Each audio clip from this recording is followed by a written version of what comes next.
السلام علیکم۔ Novel start کرتے ہیں۔ حالم، اس کا پارٹ 20۔ مگر وہ ایسا کیوں کر رہے ہیں؟ جانتے تو ہیں ایڈم محنتی ہے اور جلد اس کو نوکری مل جائے گی، اور ان کی طرف سے دیکھو تو بات غلط بھی نہیں ہے۔ جب انہوں نے ایڈم سے فاطمہ کا رشتہ طے کیا تھا تو ایڈم فوج میں تھا، اس کا مستقبل ان کو روشن نظر آیا تھا، لیکن اب ایڈم کے پاس جاب نہیں ہے اور وہ بغیر کسی سیکیورٹی کے فاطمہ کا ہاتھ اس کے ہاتھ میں نہیں دے سکتے۔ لیکن تمہارا سٹور بھی ہے اور ایڈم محنتی ہے، ایک دن وہ بہت اوپر جائے گا۔ لوگ اس بات کا یقین کیوں نہیں کرتے؟ فوج کی نوکری دنیا کا آخری کنارہ تو نہیں ہوتی کہ اس کے بعد خلا آ جائے؟ ایبو دکھی دل سے کہہ رہی تھی اور ایڈم شکستگی سے پلٹ گیا۔ اپنے کمرے کا دروازہ اس نے بنا آواز کے بند کیا اور بیڈ پر بیٹھ گیا، بالکل چپ ساکھ، جیسے دل ہی تھم گیا ہو۔ کتنی ہی دیر وہ یوں ہی بیٹھا رہا، پھر اٹھا اور الماری کھولی، چند کپڑے آگے پیچھے کیا اور پھر وہ یونیفارم نکالا۔ اس پہ آج بھی نیم پلیٹ یوں ہی لگی تھی۔ ایڈم۔ اس نے نیم پلیٹ پر انگلیاں پھیریں۔ بہت کم لوگ جانتے تھے کہ ایڈم کو دمے کی وجہ سے فوج سے نہیں نکالا گیا تھا۔ نیم پلیٹ کو خالی نظروں سے تکتے ہوئے ایک دم جیسے اس کی چمکتی دھات میں مناظر دیکھنے لگا تھا۔ چیخو پکار، ننھی لڑکی کے چیخنے کی آواز نے پورے سفاری پارک کو سر پہ اٹھا رکھا تھا۔ مجمع ٹیلے پہ کھڑا ہکا بکا سا نشیب میں اگے شوگر سیبوں کے اونچے درخت کو دیکھ رہا تھا، جس کے اوپر بالکل اوپر ایک 10-12 سال کی بچی چڑھی تھی اور خوف سے چیخیں مار رہی تھی۔ سفاری پارک کا عملہ ڈنڈے لیے آگے پیچھے بھاگ رہا تھا، کوئی کال ملا رہا تھا، کوئی مدد کے لیے دوسروں کو پکارنے بھاگ رہا تھا۔ کیپٹن ایڈم اور میجر بدرالدین درخت کے درمیان بنی روش پہ چلتے آ رہے تھے۔ کریو کٹ بال اور سن گلاسز لگائے میجر بدر صاف رنگت کا حامل ملے نوجوان تھا۔ ایڈم کی رنگت اس سے ذرا دبتی تھی۔ سادہ کپڑوں میں ملبوس وہ چھٹی کا دن انجوائے کرنے یہاں آئے تھے، اور ابھی بدر کوئی بات کر ہی رہا تھا کہ دور سے لڑکی کی چیخوں کی آواز سنائی دی۔ ایڈم چونک کے گھما۔ یہ سفاری پارک تھا اور جانوروں سے ہر وقت خطرہ بہرحال موجود رہتا تھا۔ خدا جانے کیا ہوا تھا، بنا سوچے سمجھے اس نے اس طرف دوڑ لگا دی ہے۔ کدھر جا رہے ہو؟ ہمیں فلم کے لیے جانا ہے۔ ایڈم بدر اکتا کے اس کے پیچھے دوڑا۔ وہ تیز تیز بھاگتا، اونچے نیچے راستے پھلانگتا ٹیلے کی چوٹی تک آیا تو مجمع سامنے تھا اور بچی چند گز کے فاصلے پر درخت پہ چڑھی جا رہی تھی۔ ٹیلے اور درختوں کے درمیان گہری گھاٹی تھی اور چند لوگوں کو ہٹا کے آگے آیا تو لمحے بھر کو بالکل ساخت ہو گیا۔ درخت کے تنے کے ساتھ ایک کوموڈو ڈریگن زمین پہ لیٹا سر اونچا کر کے بچی پہ گرا رہا تھا۔ کوموڈو ڈریگن دنیا کی سب سے بڑی چھپکلی ہوتی ہے، بالکل مگرمچھ کی طرح، مگر کافی موٹی، تازی اور زہریلی۔ سیاح چلا چلا کے گائیڈز کو مدد لانے کے لیے کہہ رہے تھے، مگر کوئی شخص ڈریگن کے قریب جانے کو تیار نہ تھا۔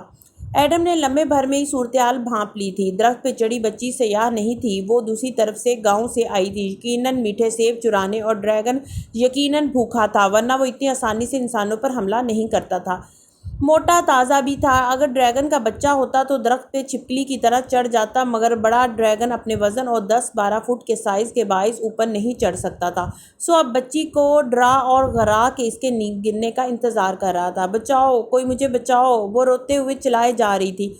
اب تم اندر مت کود پڑنا، ہیرو بن کے سفاری پارک کو خود ہینڈل کرنے دو، ان کے پاس عملہ ہوگا اس صورتحال کے لیے۔ بدر نے اسے تنبیہ کی، جو گردن اوپر نیچے کی کرتا پریشانی سے صورتحال کا جائزہ لے رہا تھا۔ بچی گر جائے گی، ہمیں کچھ تو کرنا ہوگا۔ بدر کا جواب سنے بغیر وہ تیزی سے آگے بھاگا اور ایک ڈنڈا بردار کو روکا۔ کیپٹن ایڈم اپنا بیج لہرا کے جیب میں رکھا اور اس کو دونوں کندھوں سے پکڑا۔ تم لوگ اس کو کتنی دیر میں پکڑ سکتے ہو؟ 10-15 منٹ لگیں گے۔ دوسرے لڑکے لنچ بریک کی وجہ سے دور گئے ہوئے ہیں۔ کچھ عرصہ پہلے اسی طرح ایک ڈریگن نے سپروائزر کا پاؤں کھا لیا تھا۔ کوئی ان کے قریب نہیں لگنا چاہتا، وہ بھوکا ہے، بیوقوف۔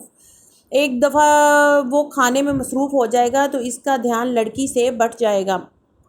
تم فوراً جاؤ سفاری سے اپنا کوئی ہرن کا بچہ نکال کے لاؤ۔ ہرن ہی کھاتا ہے نا یہ؟ ورکر نے جھٹ سر ہلایا۔ گڈ، اس کے آگے ہرن ڈالو تاکہ یہ سب بھول جائے۔ اس بچی کو میں نیچے اتارتا ہوں، ورکر بولا۔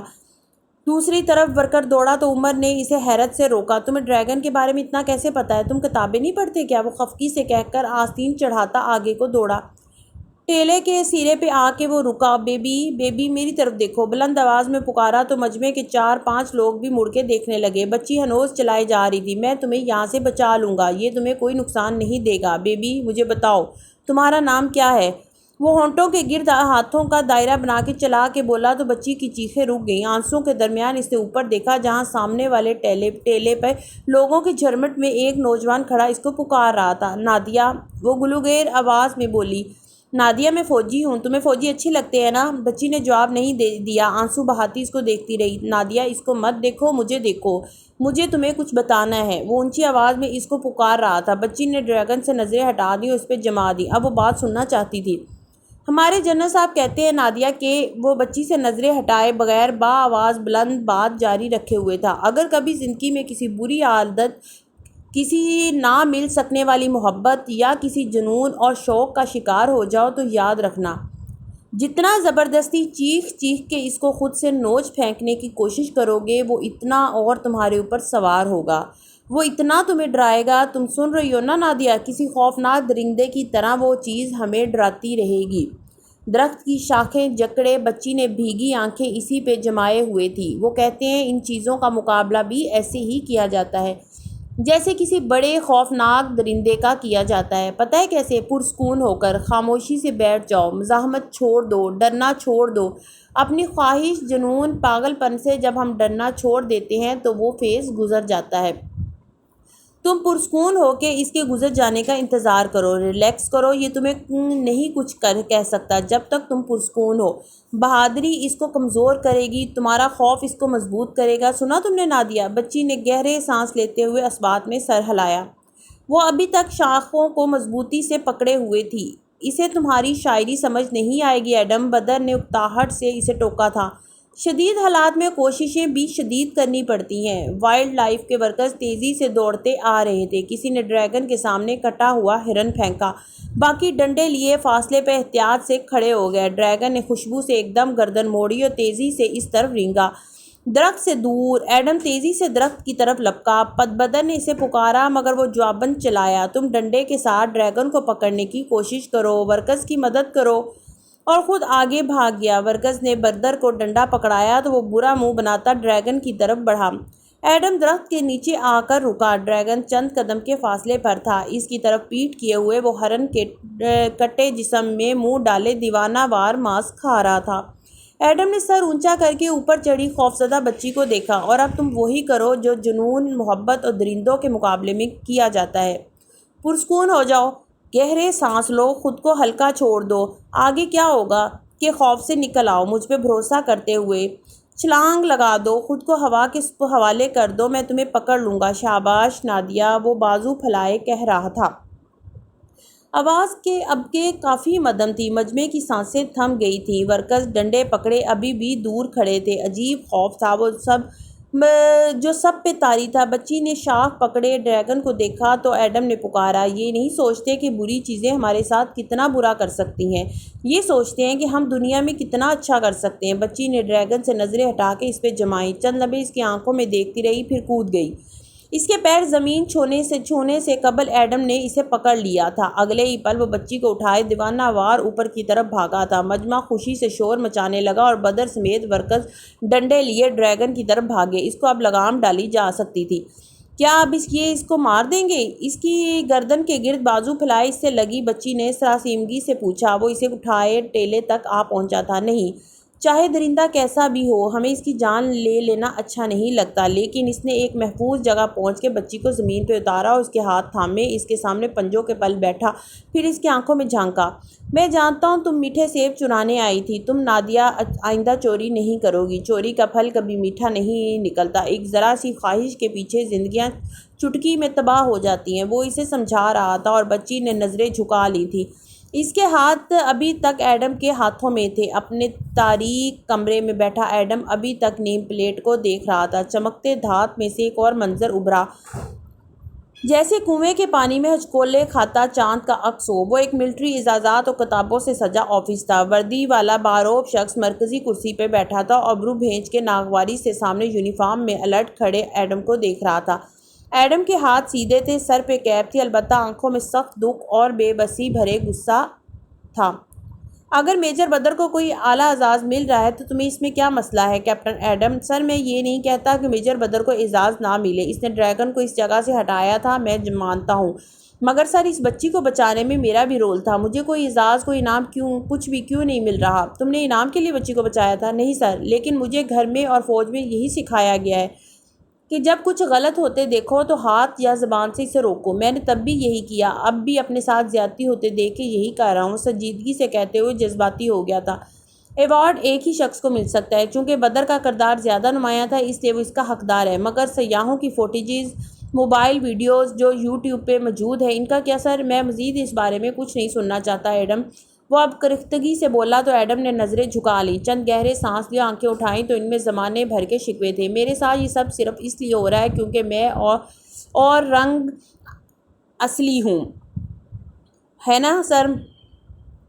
اورنگ اصلی، اوریجنل پیپل یعنی نچلی ذات کو کہتے ہیں، جو بظاہر ملے جیسے ہی لگتے ہیں مگر رنگت ذرا دبتی ہوئی ہوتی ہے۔ ان کو ملائیشیا میں وہی مقام عموماً دیا جاتا ہے جو امریکہ میں سفید فام کے مقابلے میں سیاہ فام کو، یا انڈیا میں برہمن کے مقابلے میں شودر کو ملتا ہے۔ بہت ہو گیا، میں آئندہ یہ ریسسٹ گفتگو نہ سنوں اس چھاؤنی میں۔ کمانڈر نے میز پہ غصے سے ہاتھ مارا تو ایڈم خاموش ہو گیا۔ بیڈ روم ابھی تک تاریک تھا، وہ کھڑکی کے سامنے بیٹھا تھا، ہاتھ میں یونیفارم اٹھا رکھا تھا جس پہ لگی نیم پلیٹ چاندنی سے مزید روشن ہو گئی تھی۔ ایڈم کی اداس آنکھیں اس پہ کندھا اپنے نام پہ جمی تھی جس پہ وہ دن آج بھی تحریر تھا جب وہ لاکر روم میں اپنے کھلے لاکر کے سامنے کھڑا تھا اور اندر سے کپڑے الٹ پلٹ کر رہا تھا جب پیچھے سے کوئی آ کے کھڑا ہوا۔ ایڈم نے ایک اچٹتی نظر اپنے عقب میں ڈالی مگر پھر ٹھہر گیا۔ وہ میجر بدر تھا اور ناگواری سے اسے دیکھ رہا تھا۔ سب کہہ رہے ہیں کہ تم نے جنرل نصیر کو ای میل کی ہے کہ تمہیں ایوارڈ اوریجنل اصلی ہونے کی وجہ سے نہیں دیا جا رہا۔ میں نے وہ کہا ہے جو سچ ہے، وہ بے رخی سے کہہ کر واپس اپنے کپڑے کو کنگھالنے لگا۔ جنرل نصیر آج چھاؤنی آ رہے ہیں، اگر تمہیں لگتا ہے کہ وہ اس نسلی امتیاز کی کہانی کو سن کر تمہیں ایوارڈ دلوا دیں گے تو تم غلط ہو۔ ایڈم گھوما، سنجیدگی سے اس کو دیکھا۔ میں یہ ایوارڈ لینے کے لیے نہیں کر رہا، اگر صرف مجھے ایوارڈ دیا جاتا اور آپ کو چھوڑ دیا جاتا تو میں آپ کے لیے بھی ایسے ہی لڑتا۔ پھر رکا اور گہری سانس لی۔ میں شاید اس نسلی امتیاز پہ خاموش ہو جاتا، لیکن اس روز میں نے ممبر پارلیمنٹ وان فاتح رامزل کا انٹرویو دیکھا تو جانتے ہیں اس نے کیا کہا؟ وہ کہہ رہا تھا ذاتی زندگی ہو یا کیریئر، صرف سچ بولنا اور سچ کے لیے کھڑے ہونا آپ کو ترقی دلاتا ہے۔ صرف سچ آپ کو بلندی پر لے کر جائے گا کیونکہ وہ آپ کو ہلکا کر دیتا ہے اور آپ ہر بوجھ سے آزاد ہو جاتے ہیں۔ وہ ایڈم کے قریب ہوا اور آواز دھیمی کی، اگر تم کمانڈر کے خلاف جاؤ گے تو یہ مت بھولنا کہ کمانڈر میڈیکل بورڈ بٹھا کر تمہارے دمے کی تفتیش کروا سکتا ہے۔ ایڈم لمحے بھر کو بالکل ہکا بکا رہ گیا، مگر مجھے دمہ نہیں ہے، وہ تو صبا کے جنگل میں ٹریننگ کے باعث معمولی الرجی ہو گئی تھی، لیکن وہ پریشان اور حیران سا بولا، میں یہ جڑی بوٹیوں سے علاج کی کتاب پڑھ رہا ہوں، اس میں ہر بیماری کا علاج ہے، میرا دمہ چند ماہ میں ٹھیک ہو جائے گا۔ اس نے لاکر سے کتاب نکال کے دکھائی، اور دمے کی وجہ سے کسی کو فوج سے نہیں نکالا جا سکتا۔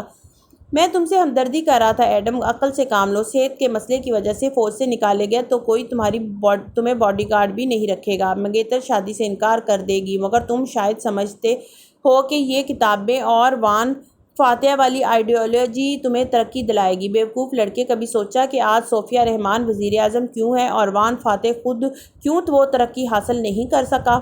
اس کے کندھے کو ہلکا سا تھپکا اور ایک ترس کھاتی نظر اس پہ ڈال کے آگے بڑھ گیا۔ ایڈم بالکل چپ رہ گیا تھا، گم سم۔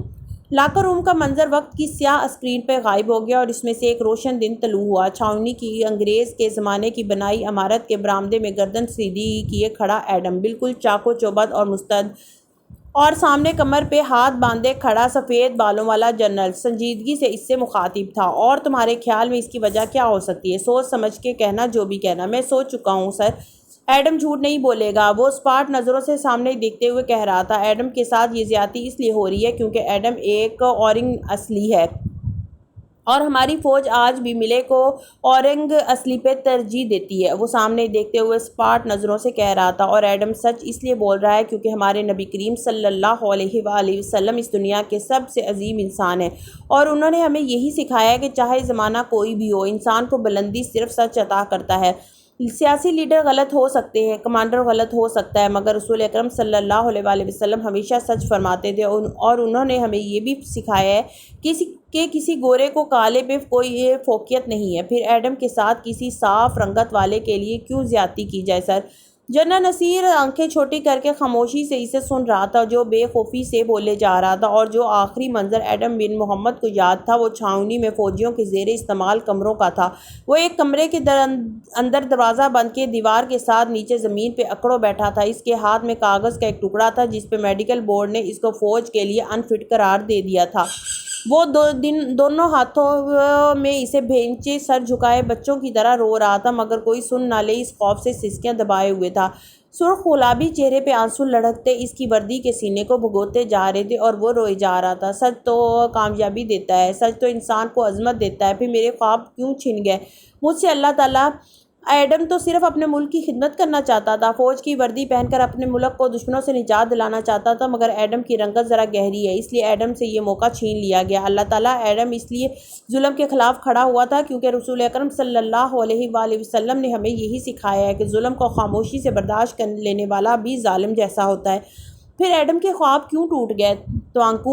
وہ گھٹنوں پہ سر رکھے گھٹی آواز میں روئے جا رہا تھا، ہچکیوں سے سسکیوں سے، مگر وقت کا پہیہ پیچھے نہیں مڑ سکتا تھا، اور اب اپنے تاریک بیڈ روم میں بیٹھے ایڈم کو تالیہ مراد کی دریافت یکسر بھول چکی تھی۔ یاد تھا تو صرف اتنا کہ جس منگیتر کے ساتھ اس کی جذباتی وابستگی کافی عرصے سے بن چکی تھی، وہ فوج سے نکالے جانے کے بعد پچھلے 1 برس سے اس کے ساتھ اس لیے کٹی کٹی رہنے لگی تھی کیونکہ وہ اب بیکار تھا، ملے قوم کے لیے، اپنے خاندان کے لیے، وہ سب کے لیے بیکار تھا۔ وہ اسی طرح اداسی سے بیٹھا رہا اور رات بھیگتی رہی۔ بلی اس کی کھڑکی کے سامنے منڈیر پر بیٹھی اسے دیکھتی رہی اور چاند خاموشی سے چمکتا رہا۔ رات کے اس پہر بھی کوالالمپور جاگ رہا تھا۔ تالیہ مراد اپنے گھر کا گیٹ بند کر کے باہر نکل رہی تھی۔ اس نے ٹراؤزر کے ساتھ اوپر ہڈ والی لمبی شرٹ پہن رکھی تھی اور پیروں میں جوگرز تھے، سینے پہ بازو لپیٹے وہ گیلی سڑک کے کنارے چلنے لگی۔ تیز تیز نظریں دور سامنے جمی تھی اور ذہن پیچھے تھا۔ 7 سال پہلے لائبریری کے لان میں ایک بینچ رکھا تھا، ہرے گھاس پہ رکھا سرمئی بینچ جس پہ بھاری سی داتن ٹیک لگائے بیٹھی تھی۔ چہرے پہ حیرت تحیر لیے وہ منہ کھولے تالیہ کو سن رہی تھی، جو اس کے چاروں طرف چکر کی صورت ٹہلتی ہاتھ ہلا ہلا کے مزے سے اپنا کارنامہ بتا رہی تھی۔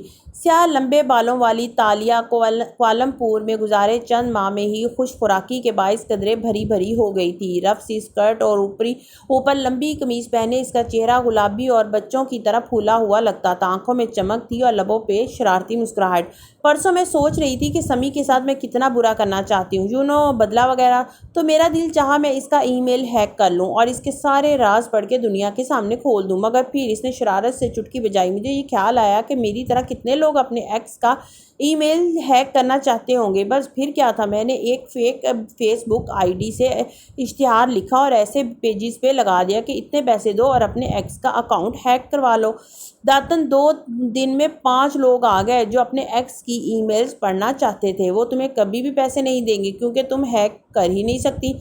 وہ گھوم کے اس کے سامنے آئی اور مسکرا کے بولی، ارجنٹینا، یوراگوئے اور امریکہ سے 4 لوگوں نے پیسے ایڈوانس بھیج دیے۔ صرف $50 تو ایڈوانس مانگے تھے میں نے۔ 5واں عقل مند تھا، پہلے ایڈوانس کے جھانسے میں نہیں آیا، اور باقی کے $50 یہی تو اسکیم ہے اصل۔ ایڈوانس اچھا معاوضہ لے لو اور پھر اس کی ای میلز کا جواب ہی نہ دو۔ $50 سے وہ غریب نہیں ہو جائے گا، مگر ہم ضرور ایک کرائے کا مکان افورڈ کرنے کے قابل ہو جائیں گے۔ وہ کسی بھی طرح ہمیں نہیں پکڑ سکتے۔ پیسے کلیکٹ کرنے والی سروس پہ نام بھی غلط دیا ہے میں نے۔ وہ اس کے ساتھ آ بیٹھی اور جوش سے بتانے لگی۔ داتن نے گہری سانس لی۔ تالیہ، میں تمہارے ساتھ ہوں، مگر یہ یاد رکھنا کہ ایک دفعہ ہم اس راستے پر چل پڑے تو کبھی واپس نہیں آ سکیں گے۔ ابھی بھی وقت ہے، سوچ لو۔ بس کچھ عرصے کے لیے میں یہ چھوٹے چھوٹے اسکیم کرنا چاہتی ہوں، پھر چھوڑ دوں گی۔ ایک گھر گاڑی بنا لوں، اچھا کاروبار سیٹ ہو جائے، پھر مجھے اس کی ضرورت نہیں رہے گی، اور ہم کوئی ان سیاستدانوں کی طرح غریب عوام سے لوٹ مار تھوڑی کر رہے ہیں۔ اس نے ہاتھ سے سڑک کی طرف اشارہ کیا جہاں مرکزی شاہراہ پر بل بورڈ لگا تھا جس پہ وان فاتح کی تصویر آویزاں تھی۔ سوٹ میں ملبوس وہ ہاتھ بلند کیے ہوئے تھا، مسکراتا ہوا روشن چہرہ جس کے ساتھ چند حمایتی نعرے درج تھے۔ میں صرف ان لوگوں سے چند ڈالر لوٹ رہی ہوں جو کسی دوسرے کے ساتھ برا کرنا چاہتے ہیں، یعنی ای میل ہیک کروانا۔ وہ میرے خلاف پولیس میں نہیں جا سکتے کیونکہ جرم کے ارادے میں خود پکڑے جائیں گے، اور اگر وہ اپنے پیسے کی حفاظت نہیں کر سکتے تو وہ اس پیسے کی ملکیت کے اہل ہی نہیں ہیں۔ وہ جذباتی انداز میں دلائل دے رہی تھی۔ میں تمہارے ساتھ ہوں تالیہ، لیکن یاد رکھنا کہ ہم اس کام کو کبھی چھوڑ نہیں پائیں گے۔ وقت آنے پر دیکھیں گے داتن، میں پارلر جا رہی ہوں، میری شفٹ کا وقت ہونے والا ہے، تمہاری بریک بھی ختم ہونے والی ہے، آج ہم کھانا باہر کھائیں گے۔ وہ مسکرا کے اٹھی، بیگ کندھے پر لیا تو داتن پیچھے سے بولی، تمہارے ماں باپ، تمہارا خاندان، وہ تو ملے تھا نا، ملائیشیا کے رہائشی، کیا تم ان کو ڈھونڈنا نہیں چاہتی؟ تالیہ رک گئی، لمحے بھر کے لیے بالکل خاموش ہو گئی، پھر آہستہ سے مڑی تو داتن نے دیکھا نہ وہ پریشان ہوئی نہ جذباتی، اس کی آنکھوں میں اداسی تھی۔ انہوں نے مجھے بچپن میں ہی چھوڑ دیا، کوئی مجھے لینے نہیں آیا، میں چڑیا کا چھوٹا سا بچہ تھی جس کو انہوں نے گھونسلے سے گرایا تو دوبارہ اٹھانے کا خیال تک نہ آیا۔ میں یتیم خانے میں رہی، میں ایک فوسٹر فیملی کے پاس ملازموں کی طرح بڑی ہوئی جہاں مجھے روٹی اور پاکٹ منی کے لیے چوری کرنی پڑتی تھی، سزا سے بچنے کے لیے بروقت جھوٹی کہانیاں گھڑنی پڑتی تھی۔ میں نے خود ہی اڑنا سیکھ لیا، اب میں اس گھونسلے کو تلاش کر کے کیا کروں گی داتن، جو میرے خوابوں سے بہت چھوٹا، بہت پیچھے رہ گیا ہے۔ آخر میں وہ مسکرائی تو آنکھوں میں نمی تھی، پھر وہ پلٹ گئی اور سر جھکائے آگے بڑھتی گئی۔ سڑک پہ آ کے اس نے ایک نظر بھی اس بل بورڈ کو نہیں دیکھا، بلکہ بس یوں ہی قدم اٹھاتی رہی۔ کنارے پہ سٹالز لگے تھے، کتابوں، اخباروں، پھولوں کے۔ ایک سٹال کے سامنے وہ رکی، وہاں سفید پھولوں کے گول تاج بنے پڑے تھے جو قدیم زمانوں میں شہزادیاں اپنے سروں پہ پہنا کرتی تھی۔ تالیہ کے لبوں پر مانوس سی مسکراہٹ بکھر گئی، اس نے ایک تاج اٹھایا اور آگے آئی۔ سٹال کے وسط میں بڑا سا آئینہ لگا تھا، تالیہ نے تاج اس سر پہ رکھ کے آئینے میں دیکھا، وہ کسی شہزادی کی طرح لگنے لگی تھی۔ مسکراہٹ گہری ہوئی، نظر موڑی تو سامنے اخبار سجے دکھائی دیے۔ اس نے عادتاً نوکری کے اشتہار کے لیے اخبار اٹھایا اور تہہ کھولی۔ سامنے ایوان فاتح کی تصویر تھی اور اس کے ساتھ انگریزی میں چھپا اس کا انٹرویو۔ سر پہ تاج پہنے کھڑی لڑکی رک کے ان الفاظ کو پڑھنے لگی۔ 2 برس قبل پہلی دفعہ ممبر پارلیمنٹ منتخب ہونے والے وان فاتح بن رامزل سے جب ہم نے پوچھا کہ وہ ملائیشیا میں کس قسم کی بہتری چاہتے ہیں تو ان کا جواب روایتی سیاستدانوں سے ہٹ کے تھا۔ میں جس ملائیشیا کا خواب دیکھتا ہوں، 41 سالہ ممبر پارلیمنٹ اور سابق امریکی اسٹیٹ اٹارنی مسکرا کے ہمیں بتانے لگے، وہاں لوگ حلال گوشت خریدنے سے زیادہ حلال کمائی کا دھیان رکھنے والے بنیں گے، کیونکہ بازار ہم نے بہت ترقی کی ہے، اعلیٰ تعلیم اور نوکریاں، خوبصورت سڑکیں، اونچی عمارتیں اور بے پناہ ٹورزم تو ہم نے اپنی قوم کو دے دیا ہے، مگر ہم اپنے وہ اقدار بھولتے جا رہے ہیں جن کے بغیر کوئی مسلمان مکمل نہیں ہوتا۔ وہ 2 چیزیں جنہوں نے ہمیں انگلیوں کی وی بنا کے دکھائی، گویا یہ ان کے نزدیک فتح کی واحد وجوہات تھیں۔ وہ 2 چیزیں ہوتی ہیں جو کسی بھی انسان کو دنیا اور آخرت میں کامیاب کرتی ہیں، سچائی اور ایمانداری۔ اور ملائیشیا کے لوگوں کو اور سیاستدانوں کو یہ بات وقت پر سمجھ لینے کی ضرورت ہے کہ اگر وہ اپنے معاملات میں سچے نہیں ہوں گے، پیسے کمانے کے لیے ایماندار ذرائع استعمال نہیں کریں گے، تو وہ فراموش کر دیں اس بات کو کہ ان کے رزق میں اور زندگیوں میں اللہ کوئی برکت دے گا۔ ان کی لالچ بڑھتی جائے گی اور وہ کبھی مطمئن نہیں ہوں گے۔ وہ جتنے عقل مند اور شاطر ہو جائیں، اپنے جھوٹ کھلنے کا خوف ان کو کبھی بہادر نہیں بننے دے گا۔ اب آپ صوفیہ رحمان کی مثال لے لیں، محترمہ نے 2 دفعہ تالیہ نے اخبار نیچے کر دیا، سر اٹھا کے آئینے میں اپنی صورت دیکھی، تاج ویسے ہی کھلا کھلا سا لگ رہا تھا مگر آنکھوں میں اداس سا ہیجان تھا۔ آپ کو کیا چاہیے؟ دکاندار اس کو چناؤ کا کہہ رہا تھا، اخبار یا تاج یا دونوں ایک ساتھ ایک دل میں نہیں رہ سکتے۔ وہ بڑبڑائی، پہلے اپنے عکس کو دیکھا پھر اخبار کو، چند ثانیے کے لیے اس نے سوچا، پھر اخبار دھیرے سے واپس اسٹال پر ڈال دیا۔ مجھے یہ تاج چاہیے، میں اسے چھوڑنا نہیں چاہتی۔ بٹوے سے چند نوٹ نکالے اور سنجیدگی سے دکاندار کی طرف بڑھائے، اس نے چناؤ کر لیا تھا، مگر آج رات شہر کی بارونق گیلی سڑک کے کنارے چلتے ہوئے وہ عجیب اداسی کا شکار ہو رہی تھی۔ اس سارے راستے میں تخت و تاج کی تگ و دو میں وہ گھونسلہ تو بھول ہی گیا تھا جس سے وہ گری تھی۔ بچپن میں ان سے شکوہ ہوتا تھا، نو عمری میں نفرت ہوتی گئی جو پھر بیزاری میں بدل کے آخر میں اپنی ہر حیثیت کھو بیٹھی، جیسے برف کو پکڑے پکڑے انگلیاں سن ہو جاتی ہیں۔ ان کی طرف سے تالیہ کا دل بھی سن ہو گیا تھا، بے حس۔ مگر آج اس نے اپنے باپا کو دیکھا تھا، وہ چابی تیار کر رہے تھے اور دل نے کہا تھا کہ اس رشتے میں تخت و تاج سے زیادہ کشش تھی۔ وہ مشکل میں تھے، کسی ایسی مشکل میں جس کے باعث وہ اسے بچانے نہیں آ سکے تھے۔ وہ بھی تو ان کو بچانے نہیں گئی، وہ سب کچھ بھول گئی۔ کوئی ایسے بھی بھولا کرتا ہے بھلا؟ سڑک کے وسط میں پھولوں کی چوڑی سی باڑ بنی تھی جو دونوں اطراف کی سڑکوں کو کاٹ رہی تھی۔ وہ اس کے سرے پر سخت جگہ پہ بیٹھ گئی اور چہرہ ہتھیلیوں میں گرا دیا۔ میرا بھی کوئی گھر تھا، بے خودی کے عالم میں خالی نظروں سے سامنے دیکھتے ہوئے وہ بڑبڑائی، میرا کوئی خاندان تھا، یہ شاید اب بھی ہو۔ وہ چونکی، 17 برس ہی تو گزرے تھے، خاندان والے زندہ ہوں گے اگر اس مشکل سے نکل آئے ہوں تب۔ دل کو دھڑکا لگا تھا، مگر وہ گاؤں والے، جانے کتنے برسوں انہوں نے میرا انتظار کیا ہو اور شاید اب تک کر رہے ہوں۔ ایک دم وہ بے چینی سے اٹھی اور ادھر ادھر دیکھا۔ وہ شاہراہ کے وسط میں پھولوں کے ساتھ بیٹھی تھی، ارد گرد چاروں طرف سڑکیں جاتی دکھائی دیتی تھی۔ وہ ایڑیوں پہ پوری گول گھومی، کون سا راستہ اس کا تھا کچھ معلوم نہ تھا۔ مجھے اپنے خوابوں کو سمجھنا ہے، مجھے اس سکے کو ڈھونڈنا ہے، مجھے چابی کو مکمل کرنا ہے۔ ٹریفک کے رش اور شور میں وہ زور سے خود سے بولی تھی، مجھے اس چابی کے ذریعے تاشا کا خزانہ ڈھونڈنا ہے اور پھر اس خزانے سے اپنے گاؤں اور اپنے خاندان والوں کی مدد کرنی ہے۔ وان فاتح کہتا ہے کہ میری کامیابیاں کیا ہیں؟ میں اسے بتانا چاہتی ہوں کہ میں چور اور جھوٹی صحیح، میں بہت بری صحیح، مگر اچھے لوگوں کے ساتھ برے ہوتے نہیں دیکھ سکتی۔ مجھے اپنے گاؤں کو ڈھونڈنا ہے، مجھے اپنے خوابوں کا تعاقب کرنا ہے۔ بالآخر اسے منزل نظر آنے لگی تھی، ایک مقصد، ایک ٹارگٹ۔ ایک عزم کے ساتھ اس نے ہوٹ چہرے پہ گرائی، جیبوں میں ہاتھ ڈالے اور اٹھ کے سڑک کے کنارے چلنے لگی۔ اب اس کا ذہن پرسکون اور رخ گھر کی جانب تھا۔ آج اس نے پھولوں کو دیکھا تک نہیں۔